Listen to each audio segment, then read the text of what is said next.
Nangiye kubasuhuza abakunze amasomo yanjye y'Igiswahili.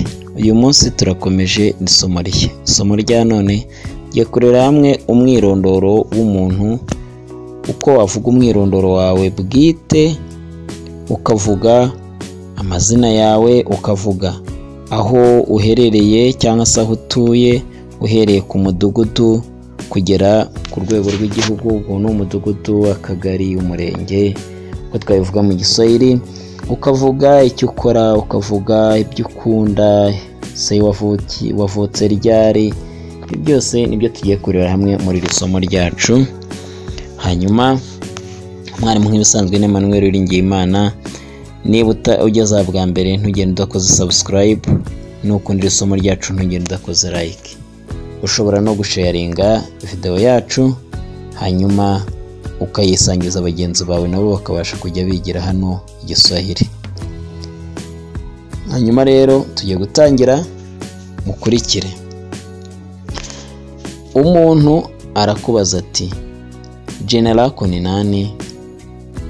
Witwa nde? Jina lako ni nani? Witwa nde? Ugasubiza uti, jina langu ni Emmanuel Uwiringiyimana. Nitwa Emmanuel Uwiringiyimana. Ikibazo cya kabiri ushobora kubazwa kikwerekewe ni unaishi wapi? Unaishi wapi? Ubahe cyangwa se utuye he? Ugasubiza uti, ninaishi katika kijiji cha Gabiro. Ninaishi katika kijiji cha Gabiro. Mba cyangwa ntuye mu mudugudu wa Gabiro. Kata ya Kabuga. Kata ya Kabuga. Akagari ka Kabuga. Tarafa ya Manyagiro. Tarafa ya Manyagiro. Umurenge wa Manyagiro. Wilaya ya Gicumbi. Wilaya ya Gicumbi. Akarere ka Gicumbi. Jimbo la Kaskazini. Jimbo la Kaskazini. Intara y'Amajyaruguru, cyangwa se ukavuga mkoa wa Kaskazini. Mkoa wa Kaskazini nabwo uvuze intara y'Amajyaruguru. Ko jimbo na mkoa byose bisobanura intara. Nchini Rwanda, mu gihugu cy'u Rwanda. No kuvuga kijiji ni umudugudu, kata akagari, tarafa umurenge, wilaya akarere, jimbo cyangwa mkoa intara, inchi bikaba igihugu. Iyo mvuze ngo ninaishi nchini Rwanda, mvuze ngo mba mu gihugu cy'u Rwanda. Hanyuma ikibazo gikurikiyeho nshobora kuba nabazwa n'umuntu kinyerekeyeho cyangwa se nkaba navuga ibinyerekeyeho ntakibashijwe. Navuga umuntu ashaka kubaza ngo unafanya kazi gani? Ukora akazi ki cyangwa se akahe kazi? Kumusubiza mimi ni mwalimu, ndi umwarimu. Ikibazo gikurikiyeho kivuga ku muntu, ku buzima bwe. Ulizaliwa mwaka gani? Ulizaliwa mwaka gani? Wavutse mu buhe mwaka? Ukasubiza uti, nilizaliwa mwaka 1950. Nilizaliwa mwaka 1950.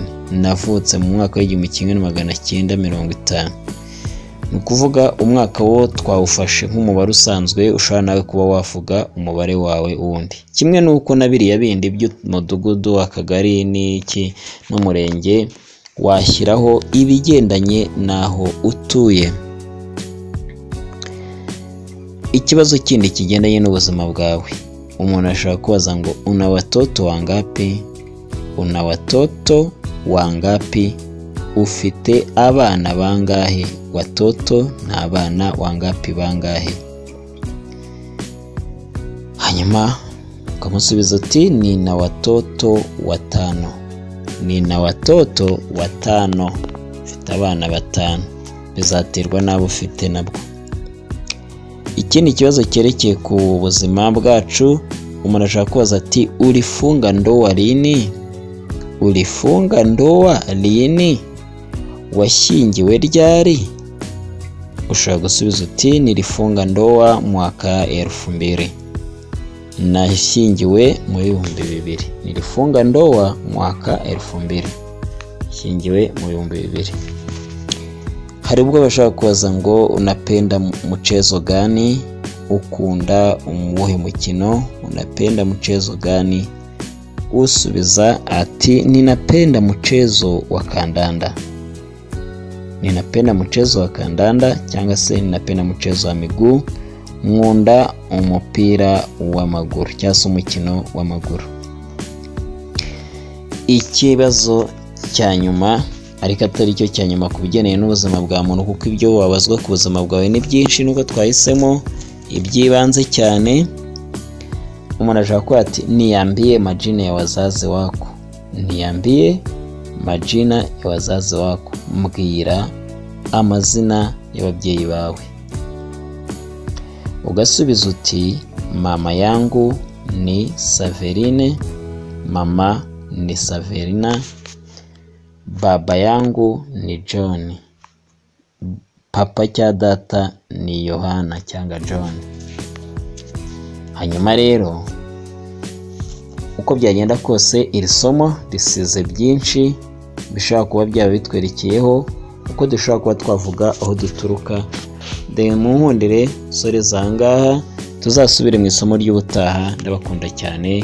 Nugenda ko subscribe ni warugeza bwa mbere, kandi nujye kuri like kuri iyi channel yacu. Ndabakunda mwese. Kwa heri, Imana barinde, ukomeze kugubwa neza. Bye bye.